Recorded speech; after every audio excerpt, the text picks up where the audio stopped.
También queríamos orientarnos un poco a esto, ¿cómo se hace el filtro? ¿Cuál es la persona que puede recibir el aceite de cannabis?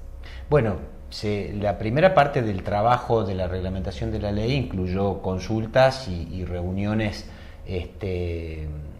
bastante intensas con distintos organismos, el Colegio Médico, el IPS, la Sociedad de Neurología, la Asociación Oncológica, otros organismos académicos e incluso familiares y personas, digamos, ligadas a pacientes que tienen algún tipo de problemática.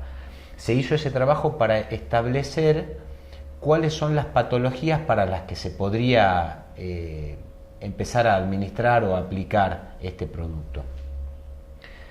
El mecanismo es que se trata de pacientes que están bajo tratamiento médico con los fármacos tradicionales, habituales para esas patologías y que no están teniendo una buena evolución. Entonces, si el profesional que los atiende considera que es posible probar con la administración de este aceite a base de cannabis, de cannabidiol para ser más precisos, formula la receta, presenta la historia clínica y se tramita ante ANMAT, que es el organismo nacional encargado de la importación de fármacos que no se producen en el país, para que la persona pueda tener acceso a ese fármaco.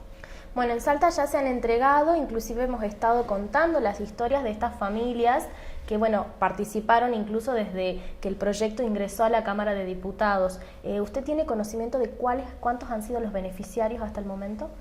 Bueno, desde que se sancionó la ley, IPS ha entregado 2 casos, el producto para 2 casos, pero ya se había entregado antes de la ley por vía de excepción, que era algo que ya sucedía, digamos, en el país, aunque no hubiera la ley. Ya había más de 80 casos en todo el país para los que ANMAT había autorizado esa importación. Bien, ya para ir finalizando, se ha planteado la posibilidad de que la provincia sea productora, o sea, destine un espacio para que se cultive y para que se produzca el aceite de cannabis. ¿Qué de cierto hay en esto y qué avances podría llegar a tener?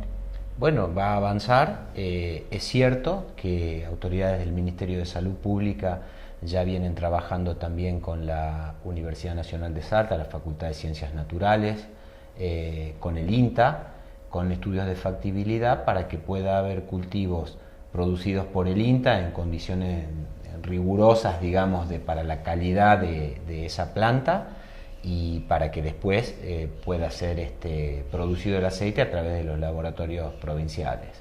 Así que ese es un proceso que se está haciendo y que es importante en la medida que va a permitir, por un lado, tener investigaciones en nuestra propia provincia y, por otra parte, reducir los costos de la importación, que significa una importación, y agilizar los tiempos de acceso a ese producto para aquellos pacientes que, insisto, son sus médicos los que están solicitando que se pueda administrar. Bueno, Martín.